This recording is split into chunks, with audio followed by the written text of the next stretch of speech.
Assalamualaikum warahmatullahi wabarakatuh.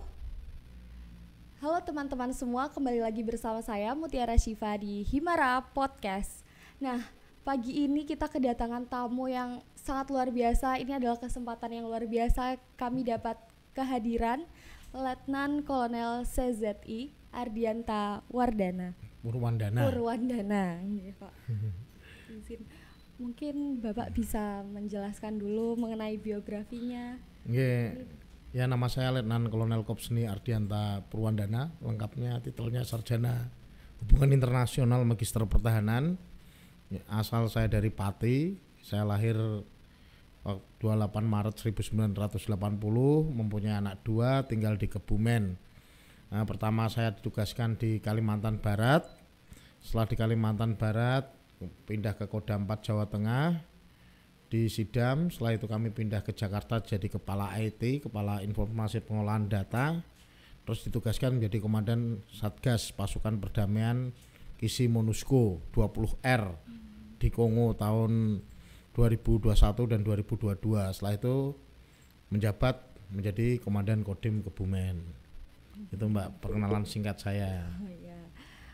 Kalau boleh tahu Pak, dulu tuh gimana sih bisa jadi seorang yang luar biasa seperti saat ini? Dari langkah-langkahnya, mungkin ada giat-giat Bapak untuk teman-teman kami yang mungkin ingin juga mengikuti jejak Bapak gitu. Oh, intinya saya punya quote Mbak, orang yang kehilangan kesehatannya itu kehilangan banyak.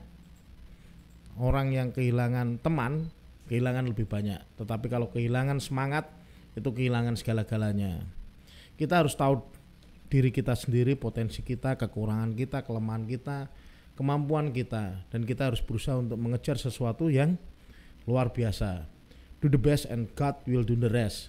Kerjakan yang sebaik-baiknya dan Tuhan yang mengerjakan sisanya. Jadi dalam berpikir, dalam bersikap, dalam bertingkah laku, kita juga harus menyerahkan segala sesuatu kepada Yang Maha Kuasa juga. Tapi jangan lupa kerjakan yang terbaik. Nah, nggak ngerjake sing apik yo, ojo ngarep jadi yang apik, ya kan, jadi yang bagus. Itu kiat-kiat saya, Dek. Jadi nggak mungkin ada orang yang sukses tanpa usaha dulu gitu ya Pak? Ya, itu berdarah-darah dan memang harus perlu perjuangan. Karena dulu saya SD, SMP saya mengalami seperti adik-adik. Saya juga bercita-cita, aku kudu ranking 1. SD ya alhamdulillah ranking 1 terus. Masuk di SMP ya agak 5 besar lah sekabupaten. Habis itu saya masuk SMA Taruna, ya kan. Setelah masuk SMA Taruna Nusantara Magelang, masuk Akademi Militer, ya kan. Ya intinya dalam hidup itu ada nanti saatnya kita itu jatuh, ada saatnya kita itu merasa terpuruk, ada saatnya kita merasa gagal. Tapi ya jangan kehilangan semangat untuk meraih yang terbaik. Ya, kita sakit aja udah kehilangan banyak, kita kehilangan teman, kehilangan keluarga kita itu kehilangan lebih banyak. Tapi kalau kehilangan semangat, kehilangan segala-galanya. Ya, nggak pantas hidup itu, bagus mati aja. Benar. Yeah. Terus ini ada pertanyaan Pak, kan di ke pangkat Bapak ya kalau nggak salah itu ada Letnan Kolonel CZI. Kalau CZI itu sendiri maksudnya gimana ya CZI Pak? itu kepanjangannya dari Korps Seni. Kalau di bahasa Inggris itu Engineering Corps. Ya kebetulan Korps Seni itu juga korps tertua di TNI. Karena hari lahirnya kalau TNI 5 Oktober, kita 15 Oktober. Jadi 15 Oktober. CZI itu asalnya dari tentara Petaheyo. Jadi tentara teknik. Kita di Angkatan Darat itu sedikit, kita tukang insinyur, kita suka bangun-bangun, ya kan. Ya kelebihannya gitu, orang-orang CZI dianggap orang-orang yang smart walaupun sedikit. Karena kemampuan kita kemampuan teknik. Nah, Bapak itu dari kecil berarti sudah bercita-cita menjadi TNI? Enggak juga. Tapi ya bisa ya bener juga gitu. Cita-cita saya dulu saya pengen jadi pilot pesawat tempur. Cuman begitu angkatan udara kan dulu masuknya kabri. Kakinya nggak sampai 1 meter. Diukur panjang kakinya 96 kurang 4 cm. Akhirnya masuknya angkatan darat. Gitu ya. Nah, mungkin Bapak bisa dijelasin kepada teman-teman kita di Mandua gimana sih cara menjadi generasi bangsa yang cinta tanah air? Sebenarnya ya karena kita lahir di Indonesia, kita harus cinta tanah air. Saya sudah merantau ke Kongo, kita hidup melihat menyaksikan begitu banyak perang di dunia. Mereka itu tidak seperti kita, mereka tidak toleran. Beda suku sedikit hajar, beda agama sedikit hajar. Tetapi Indonesia itu toleran dan cinta damai. Itu yang harus kita kembangkan di dalam kehidupan kita sehari-hari. Kita harus mencintai bangsa ini karena disitulah tempat kelahiran kita. Ya, adik-adik kita sekarang ini generasi Y, orang-orang generasi Z udah sangat-sangat bersyukur. Ya, udah sangat-sangat bersyukur karena Indonesia udah jadi negara maju pas adik-adik lahir. Bukan negara yang dipandang sebelah mata, bukan negara yang bisa dipandang dengan dihancurkan dengan krisis moneter seperti tahun 98. Sekarang Indonesia udah menjadi salah satu kekuatan ekonomi dunia G20.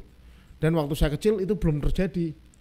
Gitu loh. Jadi tinggal adik-adik yang harus meneruskan perjuangan generasi kita. Nah, pas banget tuh. Berarti kriteria seperti apa sih yang bisa dikatakan bahwa warga-warga Mandua itu pelajar Pancasila gitu, yang cinta tanah air, itu kira-kira kriterianya seperti apa menurut Bapak? Ya intinya satu, kalau adik mau menjadi orang yang baik, bergaulah dengan orang-orang baik. Kalau adik mau jadi penjahat, ya bergaulah sama preman, pasti ikut tawuran, pasti ikut kenakaran remaja dan nggak jauh-jauh dari narkoba, ya kan, langsung madesu, masa depan suram. Ya tapi kalau adik-adik punya integritas yang baik, punya cita-cita yang baik, kalau mau pinter, ya bergaul dengan orang pinter. Mau sukses, mau jadi pengusaha, bergaullah dengan pengusaha. Karena kita akan menyerap ilmunya. Dan itu merupakan salah satu bagian dari ibadah di mana kita bergaul. Nah, mungkin teman-teman nih di Mandua Kebumen banyak yang ingin menjadi TNI juga gitu. Ada tips-tipsnya nggak sih Pak? Mungkin dari fisik atau dari akademis gitu. Kalau saya dulu saya mau masuk jadi TNI, bukan saya mau lulus terus saya berlatih, tidak. Dari kelas 1 SMA, dari jauh-jauh hari sebelum tes itu saya udah menyiapkan diri. Menyiapkan diri artinya saya udah berlatih lari, saya udah berlatih set up, saya udah berlatih push up, saya udah berlatih pull up. Jadi ya yakinlah bahwa perjuangan kita itu tidak akan sia-sia. Ada banyak yang berpikir bahwa menjadi TNI, menjadi polisi, menjadi itu harus bayar, punya banyak modal. Tidak. Itu tergantung kitanya. Kalau semuanya seperti itu, semuanya dengan bayar dan ini hancur rusak negara Indonesia. Betul. Ya, tidak seperti itu. Semuanya itu tergantung, ya harus sadar diri lah. Kalau misalnya nggak mampu, gagal, ya jangan menyalahkan orang lain. Kegagalan itu ya karena kesalahan kita, itu kesuksesan yang tertunda. Kita harus bisa mencoba dan mencoba lagi. Dari Bapak sudah menjadi anggota TNI dari tahun berapa Pak? Ya saya masuk Akabri tahun 98 dan lulus Akademi Militer 2001. Berarti udah 20 tahunan lebih. Nah, ya, udah 20 tahunan lebih. Ada peristiwa atau mungkin pengalaman yang paling menarik dalam hidup Bapak yang mungkin Bapak ini nggak bakalan pernah saya lupakan gitu? Jadi ya kebanggaan saya, pengalaman saya ketika saya bertugas di luar negeri. Jadi itu menjadi komandan pasukan perdamaian itu melalui seleksi. Melalui seleksi harus punya semua kemampuan. Dan di sana kita juga membawa nama Indonesia. Dalam artian di dalam pasukan perdamaian itu ada negara-negara yang melihat kita, apabila kita jelek langsung Indonesia dipulangkan dan diganti dengan negaranya. Jadi itu istilahnya persaingan yang benar-benar ketat. Jadi membutuhkan kemampuan bahasa, membutuhkan kemampuan komunikasi. Banyak dari kita orang Indonesia itu tidak punya mental untuk belajar bahasa. Pada saat kita berhadapan dengan orang lain, kamu aja, ya itu salah. Ya mereka itu setara dengan kita. Jadi kita harus mampu berkomunikasi dengan mereka. Nggak usah khawatir. Mereka tahu kalau kita ngomongnya kurang-kurang dikit. Yang penting pede aja. Nah. Betul. Sebentar lagi ini kan 17 Agustus ya. Yeah. Kita akan merayakan Hari Kemerdekaan Indonesia. Bapak ada pesan-pesan nggak untuk Indonesia sendiri? Bapak harapannya apa ke depannya supaya mungkin Ya pesan-pesan saya ya mohon maaf deh, saya ini termasuk veteran. Ya, karena veteran itu ada 3 sesuai undang-undang veteran pejuang kemerdekaan itu tahun 45, veteran pembela kemerdekaan itu waktu berkonflik dengan Trikora, Malaysia dan Irian Barat serta Seroja Timur yang pertama, serta veteran perdamaian dunia. Jadi kita ya para veteran semuanya, terutama para pejuang kemerdekaan dahulu ya berpikir bahwa ya Indonesia itu tanah air kita yang harus kita cintai dan harus kita rawat, tempat nanti generasinya anak cucu kita akan besar juga. Jadi saya harapkan kemerdekaan ini 17 Agustus diisi dengan hal-hal yang positif, diisi dengan semangat baru. Para generasi Z mengingat bagaimana perjuangan generasi penerus kita, generasi pendahulu kita istilahnya untuk merebut kemerdekaan serta bagaimana menjadikan bangsa ini menjadi besar seperti sekarang. Oke. Mungkin terakhir buat teman-teman di Mandua Kebumen yang sebentar lagi akan merayakan kemerdekaan Indonesia juga nih, Bapak ada pesan untuk teman-teman di Mandua? Ya buat adik-adik Mandua Kebumen, ya pesan saya sama seperti yang tadi kita sampaikan ke apel, jangan kehilangan semangat ya, dan jangan bergaul yang salah, karena pergaulan yang benar itu membentuk karakter kita. Kalau adik-adik bergaul dengan orang-orang yang positif, yang bermotivasi tinggi, pasti adik-adik akan termotivasi juga dan akan mencapai ya prestasi dan cita-cita yang adik-adik harapkan.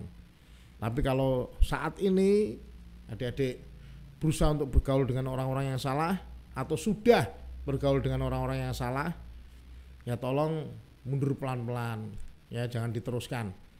Karena hidup itu, waktu itu tidak akan berulang.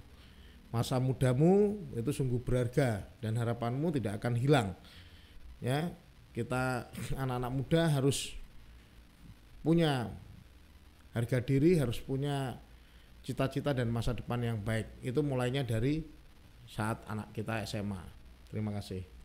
Wah, luar biasa banget ya pada pagi hari ini. Terima kasih kepada Bapak sudah memberikan masukan dan arahan untuk kita semua supaya menjadi siswa-siswi yang cinta terhadap tanah air.